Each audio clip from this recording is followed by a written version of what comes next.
ఖమ్మం పోరాటాల గడ్డ అయినటువంటి ఉద్యమాలకు ఊపిరి ఊదినటువంటి ఈ పవిత్ర స్థలంలో ఈ సమావేశం జరగటం గతంలో కూడా పెట్టుకున్నాము. 2001 మళ్ళీ ఈ రోజున ఇప్పుడు మీరున్నారు. మీరే చీఫ్ గెస్ట్. ఈ రకంగా మళ్ళీ ఇదే ప్రాంతంలో మీరు ఈ మహాసభలు జరుపుకోవటం అందరికీ ఆనందదాయకం, సంతోషం. ఈ రోజున ఎన్నికైనటువంటి సభ్యులందరికీ కూడా రాష్ట్ర ప్రభుత్వ పక్షాన మళ్ళీ ఒకసారి ధన్యవాదాలు తెలియజేస్తూ, రాజ్యాంగబద్ధంగా వనగూడినటువంటి 4 వ్యవస్థల్లో అన్ని ఆటుపోట్లకి, అవమానాలకి, నిర్బంధాలకి, అదేవిధంగా అన్ని రకాల ఒత్తిడికి గురయ్యేటటువంటి వ్యవస్థలో ఉన్నారు మీరు. కాబట్టి ఎంతో ధైర్యంతో, ఎంతో నిబద్ధతతోటి, అన్నిటికంటే మించి నిజాయితీతోటి పనిచేస్తే తప్ప మీకు కానీ మీ సంస్థలకు కానీ ఈ సమాజంలో మనుగడ కష్టం. ఈ నిర్బంధాన్నో లేకపోతే ఒత్తిడినో లేకపోతే ఇంకొక రకమైనటువంటి అన్ని రకాల సమస్యల నుంచి మీరు ఈ వృత్తిని నడపటం కత్తి మీద స్వామి. అయినా సరే కొంతమంది అన్నిటిని ఎదురొట్టి సమాజం కోసం, సమాజ హితం కోసం ప్రయత్నం చేసినటువంటి వ్యక్తులు చరిత్రలో నిలిచిపోయారు. ఆ సంస్థలను కూడా ప్రజలు ఆదరిస్తున్నారు.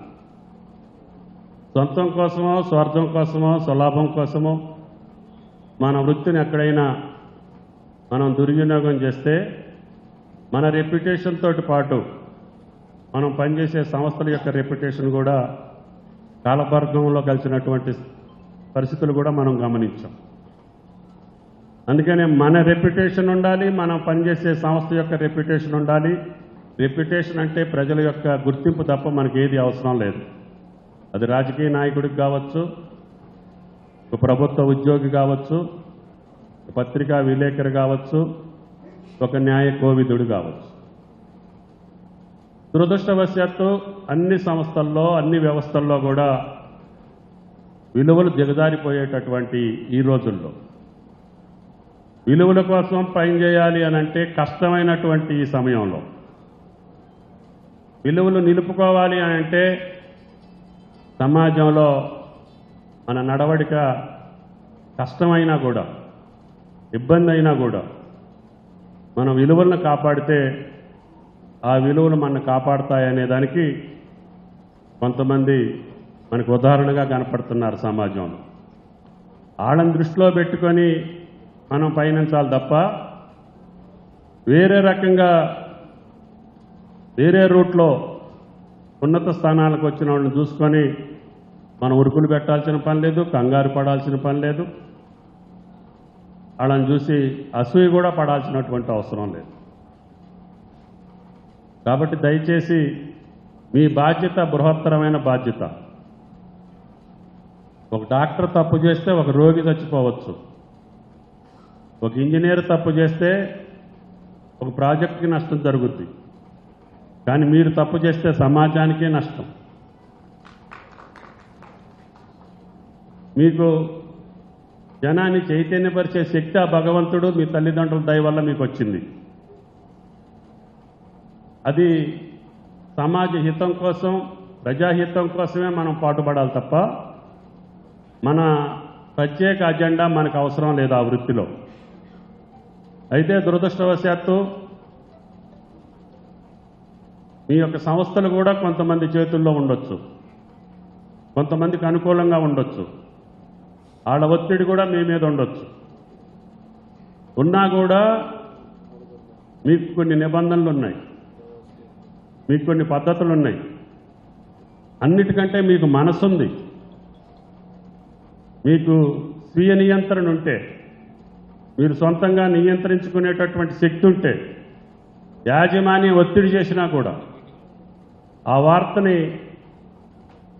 సమాజానికి హితంగా రాయొచ్చు.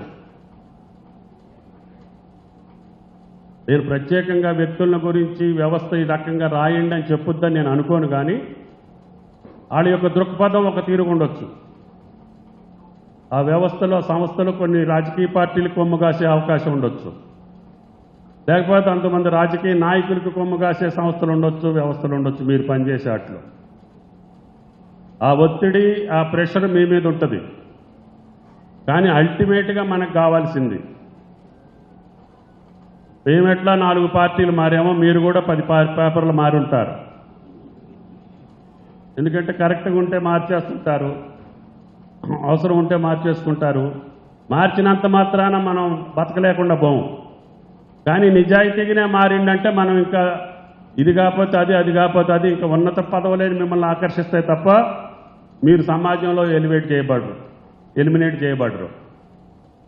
కాబట్టి దయచేసి ఈ వృత్తికి ఉన్న ప్రాధాన్యతని, పెద్దలు వేదిక మీద ఉన్నటువంటి అనుభవజ్ఞులు ఉన్నారు, వాళ్ళ ద్వారా మీరు ఈ సమావేశాల్లో నైతికతను గురించి, స్వీయ నియంత్రణ గురించి, నిబద్ధతను గురించి మీరు ప్రయత్నం చేస్తే ఈ పత్రికా రంగం స్వాతంత్ర పోరాటంలో కూడా దెబ్బలాడింది. స్వాతంత్రాన్ని తీసుకురావటానికి మీ యొక్క భాగస్వామ్యం ఆనాడు పత్రికలు చూసుకొని ఉద్యమం నడిచేది. ఈరోజు మాదిరిగా టీవీలో